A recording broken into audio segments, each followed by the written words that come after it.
spiritual formation video is about perseverance. So persevering in a spiritual sense, but also just persevering through trial and tribulation.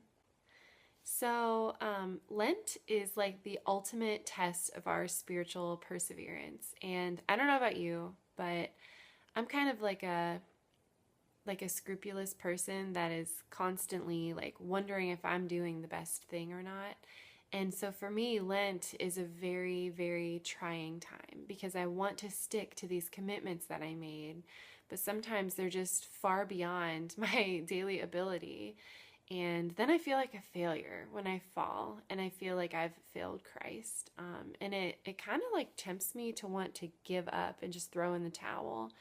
And I think this year for me, my Lent has been an acknowledgement of that, an acknowledgement that we are not always going to hit the bar that we set for ourselves when it comes to spiritual perseverance, but also that Christ doesn't really have bars for us to hit.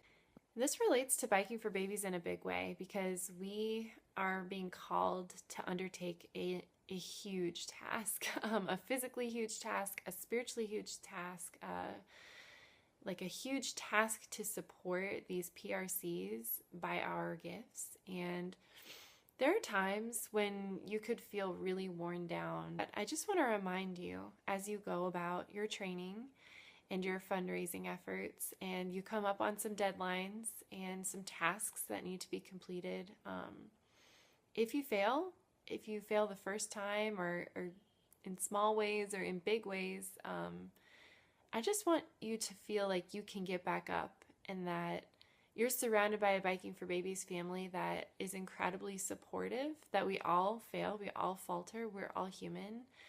But getting back up is that heroic step because it's so hard. It's hard to say I'm behind or gosh, I have not met my goals for this week, but I'm gonna keep going anyway.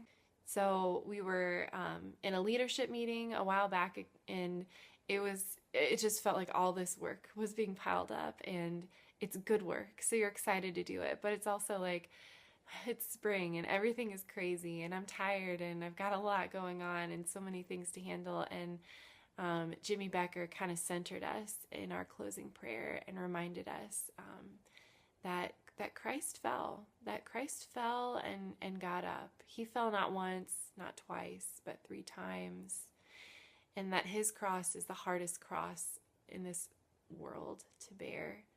And that if Christ can gather the spiritual strength to get back up, to take our sins upon him and to continue on that road, that we can ask him for the strength to get back up in our daily life.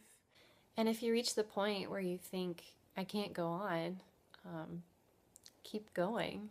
I know that's crazy, but that is the making of a saint, to say, this is my limit, and to hear Christ call you beyond your limit, and for you to say, yes, Christ, I will follow you beyond my limits. And I fully believe that he will give you the grace necessary to follow him. So keep going, persevere. If you feel like you're at the end of your rope, that you don't know where to go in your prayer life, that Christ isn't with you in this day to day, I encourage you to find a church with a chapel that you can immerse yourself in adoration for. You could take a full hour, that'd be beautiful, but also you could take 15 minutes, half an hour. And if you don't know what to do in adoration, I had this really beautiful experience this past week. Just go and sit in front of the tabernacle and just let your heart beat. Just let your heart beat with Christ there. And just think that. Just say, here I am, Christ. Here I am with my heart beating in front of you. And I'm here. I'm with you. And I think it'll be a really beautiful experience for you. I think it could recharge your batteries, and I think it could help you feel and reset your vision to be that Christ is the center of all that we do.